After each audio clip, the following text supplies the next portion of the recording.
What if one of the biggest barriers to healthy longevity isn't just scientific, but philosophical, economic, and ethical? What if our stories about aging, death, and human value actually shape how much we invest in extending healthy life? Today's guest tackles exactly that, connecting ethics, economics, and the biology of aging in a way few others do.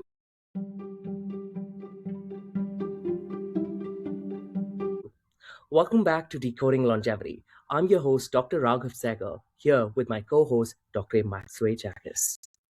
Hello, everyone. In our previous episodes, we have talked about cutting edge biology, clinical translation, some exciting clinical trials on the way. But today, we're going to take a little bit of a step back and explore the frameworks that determine whether aging science gets funded, understood, and ultimately adopted into the society.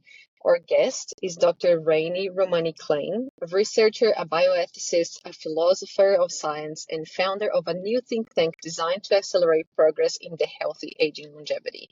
She is a scholar in residence at the American Federation for Aging Research and author of an upcoming book, Redesigning Aging, the Ethics and Economics of Human Longevity, under contract with Harvard University Press.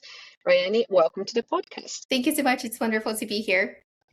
Amazing to have you here. I'm very excited you being Brazilian as well. So maybe tell us a little bit of our background, how you come to, go from Brazil to Harvard and now working in aging, and what is your story? Yeah, so I grew up in rural Brazil, and I think we like to tell these novelistic stories about how it is that we first became fascinated by a field.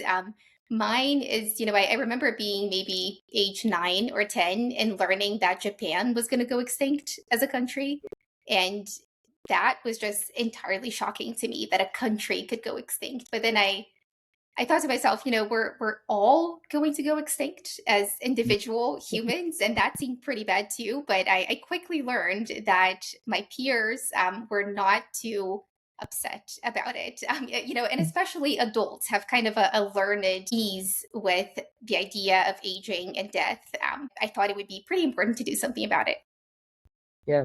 And so this actually sort of ties back a lot into your work in some ways, which is a really fascinating observation in my opinion, which is sort of this narrative around aging and death, right? Which is in our sort of secular societies that it is aging and death is somehow good, natural, or even necessary, what most people argue, right? So to talk about this narrative to us, you argue that maybe actually slowing progress in this sort of narrative is potentially slowing progress in aging research. Can you unpack this idea for us and our listeners? Yeah, so I've always been interested in understanding why is it that secular humans like to think of aging and death as good things, almost as if they had been designed by tender-hearted gods to furnish human life with meaning, as if aging and death existed for the good of our species. One of my favorite questions to think through as a researcher is just to what extent do our moral biases color our scientific ambitions and indeed the very rate of scientific progress? And when it comes to aging, I would argue it's undeniable that scientific progress is far slower than it would be if we lived in a culture with zero naturalistic biases and zero inherence biases.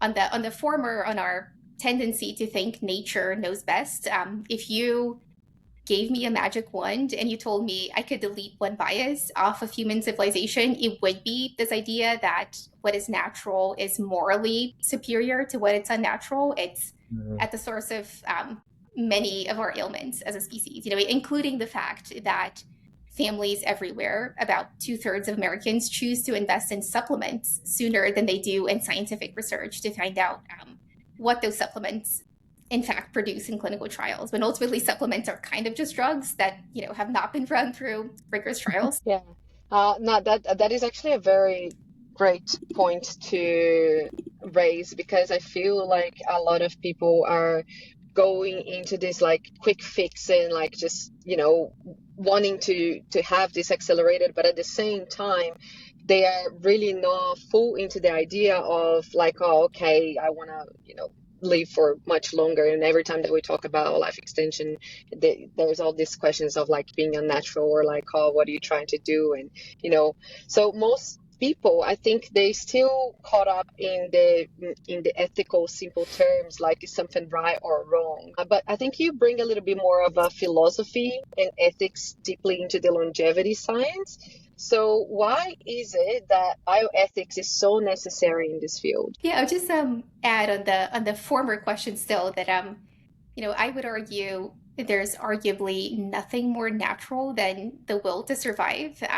And then people come up with this idea that because supplements are natural, they can't be that harmful. So we forget that nature is ruthless. Nature is Alzheimer's, cholera, COVID-19, polio, and Yeah. aging. And we can learn a ton from billions of years of evolution, but what makes humans so special is we're perhaps the only animal capable of transcending nature, of engineering something greater than ourselves. I'd argue the defining characteristic of Homo sapiens is our ability to transcend ourselves. That's what it means to be human, to invest in something like the agricultural revolution and like medicine, right? And at the extreme, you could argue either everything is natural or nothing is, right? If we have brains that naturally evolved to allow us to develop these sophisticated therapeutics, then maybe that's what God intended, whatever your definition of God is.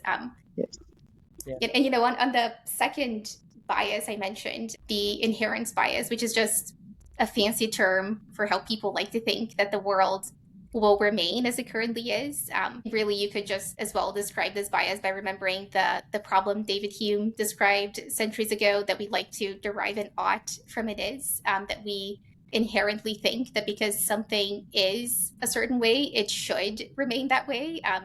That is both a fallacy and the cradle of much of bioethics. In fact, ethics comes from the Latin custom or habit. So we like to think that what is ethical is that which by and large has been done, sometimes for millennia, but that's a really underwhelming lens, I think, through which to understand the world.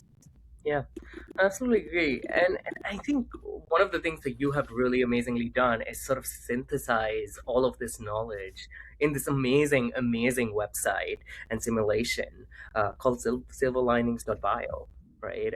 Which, by the way, everyone who's listening to this podcast, I would recommend they check out. We will put the link in our show notes. So silverlinings.bio attempts to quantify sort of the socioeconomic returns of slowing aspects of biological aging. So could you tell us a little more about the idea that went behind this, and why sort of watching these economic outcomes matters so much for longevity research? And in general, why is this so critical? Yeah, so I spent the last 2 years working with a team of economists to build this interactive tool and report with returns on investment for specific R&D advancements in aging science. And the goal was really to say, if we could slow biological aging by a year, if we could make 41 the new 40 or 65 the new 60, what would be the economic and demographic effects of this tiny, relatively tiny breakthrough in the life sciences, right? And the returns are pretty astounding. And, they prove to us that you really cannot divorce ethics from economics, right? Because we live in a world with scarce resources that have alternative uses, and we constantly need to be rationing those resources, right? If we did live in a world with infinite resources, then economics would have absolutely nothing to do with ethics, but we don't. So I think ethics at its best should be an attempt to first understand and describe the world as it is without biases or predilections, and then from there discuss what I think is the single most important question we can ask, namely, what should we do as a species? Resources do we have either before or after our decision making? So I wanted to build this tool that would be of use to scientists, economists, philosophers, policymakers, really people from across disciplines, to create a more cross-disciplinary conversation in the longevity field. That's Yeah, amazing. no, well done. Like, yeah, definitely needed. And coming from thinking a little bit more about beyond, what it means to live longer, or what it means to be healthier, and thinking about the resources and environment very much needed, and I am very glad that it's actually starting to get embedded in the field, because at the end of the day, like we really need to start thinking about it now, and not later on when we actually solve the problem of health or aging itself. But another point that you actually mentioned and you emphasize through your work is that no individual agent has the incentive to fund longevity research at scale, and meaning that we need the public investment. This is essential. So how do moral arguments and economic arguments work together here? How can we actually get those things to work together? Yeah, so I would argue moral and economic arguments can never be divorced. And from there, I'd start by noting that from a financial standpoint, every single company in 2026 would be far better off just targeting one disease of aging and extending the unhealthy lifespan of a cancer patient by 2 months than getting in the messy space of extending span by 10 years, right? We can't even decide what we mean when we say aging, let alone health span, right? So the incentives are not currently aligned, but from there it doesn't mean that we cannot align them, that we can't come up with market corrections. And if you think of an industry like Alzheimer's, for instance, they have maybe fewer credible results than we do as a field, but they have just been able to tell a better story about why it is that we should care about Alzheimer's. And I think that moral and economic argument needs to be more compellingly made. That's the gap I've been aiming to fill for aging science, so that we can attract the right funding and we can get the basic science we need in order to make it commercially viable for other companies out there to go out and build therapeutics that actually extend healthy lifespan. Because in the long run, I think aging science will make for the single most profitable life sciences company of all time. But in order to get there, somebody needs to shoulder the cost of investment of these mundane efforts, like validating predictive biomarkers of aging, or even like running a trial like TAME. It's not the most exciting thing, but I think we need efforts that are a little bit boring so that we can make these make this goal really commercially viable. Yeah. And sort of going back to the point around what you said, whether it's valuable to extend 2 months of life for a patient that is suffering through cancer versus extending 1 year of healthy lifespan. I think there's the other end of the spectrum, right? Which is what it means to radically extend lifespan, right? Or health span. And you explore this sort of philosophical question in your work. That if we could engineer mortality out of the picture, would that alter what it means to be human itself? How should we even I approach that conversation? Yeah, so look, in the Stone Age, to be human meant to hunt and gather for our every meal. And we've engineered ourselves out of that equation of what it meant to be human, right? In 2026, the definition of what it means to be human is something entirely different. But which is why I would go back to defining Homo sapiens as Mhm. the animal that's able to transcend nature and to Mm. invent just incredible things. And maybe we're losing our place in 2026 as the only thing out there that's capable of creating incredible things. But this wouldn't be the first time in history that we, transcend what it means to be human. Mm. Yeah, Yeah, that's beautifully that said. is, yeah, I really love that you touch on the point of like, okay, the evolution in itself, and the brain's evolving and growing, and maybe that has happened in a way so perfectly aligned so we could actually find a cure of diseases, so we wouldn't get extinct by I don't know, infection and things of the sort that we did back then. So I think it is very true that the natural process has been made the unnatural, so quote unquote, possible. So maybe it was all part of the story. But I think, like in the public discourse, aging often gets misunderstood, and sometimes it gets dismissed as like the billionaires chasing immortality, or is only for the rich, and that brings a lot of criticism and unrealistic views about the whole field in itself, and sometimes causing more harm than actual good. So how do you think we should communicate the value of aging research to broader audiences? You said Alzheimer's as an example, that they are able to tell a better story. So how can we in the aging field go and tell a better story without having crazy promises or overselling or really, misinterpreting the science? How can we start tapping in on that, and what would you suggest? So first of all, I have no issue with billionaires funding things. For instance, birth control emerged as a result directly of a philanthropist, Catherine McCormick, who was one of the first female biologists at MIT, who decided to fund a pill if taken daily, like aspirin, could prevent pregnancy, to much to the ridicule of her peers at the time. But the problem, the way I see it, is that the picture is far more grim than the headlines suggest, because you would think that it's such a well-funded field based on the amount of buzz around it, but most of the funding is going towards things that are commercially viable in the short term but really produce very little social value. So that's something I want to work on, and come up with solutions, come up with the talent from policy entrepreneurs to meta scientists to scientists who will be able to help us deliver on the things that actually matter. That's a very, very important point. And I think we do need sort of the right funding in the right Yep. place, especially in this field.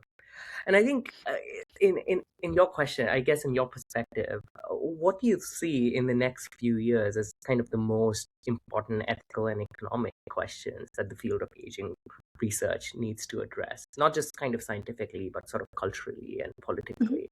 And I guess my other question to you would be, in the same vein, probably, is who do you think are the top leaders in this field at this point who probably would be great hosts to sort of great folks to bring on to this podcast to disseminate this kind of knowledge in this context?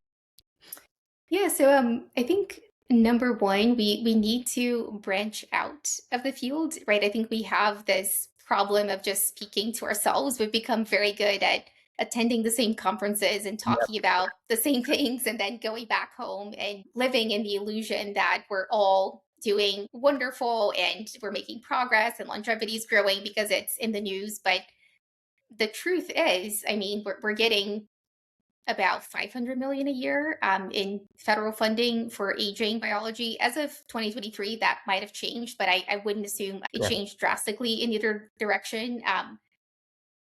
And we're not making as much progress as we would like to think we are. Leaders in the field, some people I admire, and I'll just say a few names here. I think Will Mayer is an incredible scientist. He doesn't hype things up when he doesn't have to. He's very level-headed. He's someone I trust. I think Kristen Fortney is doing incredible work in the private sector. I think Alex Colville at Age One is an incredible investor. So I think we need all kinds of people doing different things. We need storytellers. We need policy entrepreneurs. And we don't actually have, I cannot think of a policy entrepreneur that's well established in the field. There's some emerging talent, and I think that's incredible. We have actually Sean Simonini. I think he's doing amazing work on the policy side of things. But yeah, I'm happy to see, increasingly we have top tier talent in the field, but we need more of it. Yeah. We need people to deeply care about longevity as a goal. Yeah, no, absolutely. We agree. So, Raiany, thank you so much for joining us today and offering, a little bit more of the other side of the spectrum, really, with the aging field, and where should we be focusing as well, and how can we start really, really making a change in the field, and not just, as you said, going to the same conferences and thinking that we're doing progress without actually having the backing of all the funding that is necessary for the field to really be impactful. So thank you so much for being here and for your interest in longevity and pursuing what you're doing right now, and we're looking forward to see your book. And to our listeners, we will link Rainy's superlinings.bio to her really amazing TEDx talk, which you all should listen. Her hopefully her upcoming book in the show notes, which we're hoping will come out in this year. And if you enjoyed this episode, don't forget to follow, share, and leave us a review. Thanks for tuning in. We'll see you next time on Decoding Longevity. Thank you again, Rainy, for joining us. Thank you both so much. It was wonderful being here.